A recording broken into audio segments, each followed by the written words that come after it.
Okay, I'm back again. I've taken the images now all the way through. It takes a bit more time. This again is something you can hit start and walk away from. So now what I've got, and I actually use the Apotome as well to make this a bit tighter. There's a separate video on how to set up the Apotome. So now what you can see is I can step through the section here, looking at the different stages of the section. It moves me all the way. So I've obviously got more channels, more steps than I need. It allows me to go up and down.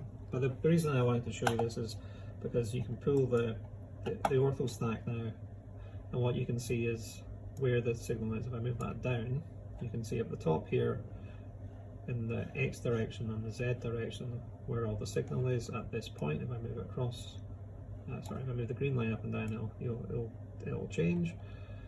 And I can also do that on the Y and the Z direction. You can see the signal at different points. If I put that back into where the signal is, you can see what I'm looking at. So I can position my block over. So let's see here at the bottom of the hair follicle. You can see how the spread and the point spread function.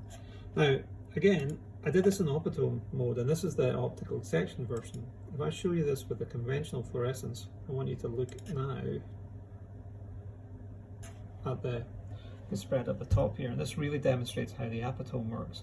So this is called the point spread function, where out of focus light is still visible in different sections, whereas if you optically section it, you actually lose it and disappear. It gets cut out in each individual image. It allows us to get a much sharper picture of what's going on.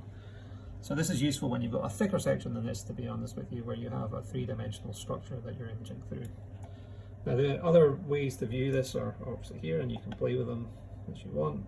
You can choose the 3D and get a 3D rendering of your image here, so you can look at it in cross section and profile different things. Sometimes if you've got a massive thing like this could be, it can take a little while for it to render this.